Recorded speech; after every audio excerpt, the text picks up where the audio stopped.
ভাই এই যে দেখতে পাচ্ছ আমার পেছনে রয়েছে অটো।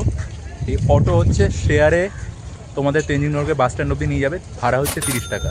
তো আমরা এই অটোই নিয়ে নিয়েছি। এখন অটো রয়েছে এবং অন্যান্য বিভিন্ন শেয়ার গাড়ি রয়েছে, যেমন তোমার ম্যাজিক গাড়ি রয়েছে। আগেরবার ম্যাজিক গাড়িতে গেছিলাম আমরা, এবার অটো নিচ্ছি। তো গাড়ি ভর্তি হলেই ছেড়ে দেবে, ভাড়া 30 টাকা, শিলিগুড়ি বাস স্ট্যান্ড।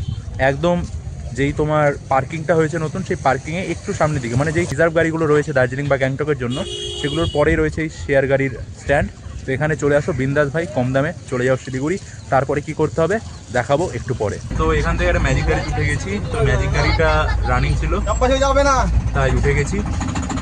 তো বন্ধু এখন দাঁড়িয়ে রয়েছি তেনজিং নগরকে বাস স্ট্যান্ড শিলিগুড়িতে। আর এই যে সরকারি বিল্ডিংটায়, এখানে পেয়ে যাবে তোমরা দার্জিলিংয়ের টিকিট কাউন্টার। ওই দার্জিলিং টিকিট কাউন্টারে টিকিট পেয়ে যাবে, লাইন দিয়ে কাটতে হবে তোমাদের। 110 টাকা ভাড়া মাথা পিছু, শিলিগুড়ি টু দার্জিলিং। আর এই যে পেছনে রয়েছে মিনি বাস এনবিএসটিসির, সেখানে আমরা কেটে নিয়েছি টিকিট। এখানে একটা কথা বলে রাখি, এখানে এলে কিন্তু ডাইরেক্ট বাসে উঠলে হবে না, তোমাদের আগে থেকে টিকিট কাটতে হবে কাউন্টারে গিয়ে। তারপরে তোমাদের যেই সিট নম্বরটা দেওয়া হবে সেই নির্ধারিত সিট নম্বরেই তোমাদের বসতে হবে। তো অবশ্যই সেই টিকিটটা কেটে নিও। আর বাসের টাইমিং যদি বলি, আধ ঘন্টা পরপর বাস আছে, মানে ধরো 11টা, 11:30, 12টা, 12:30 এরকম পরপর আধ ঘন্টা পরপর বাস আছে।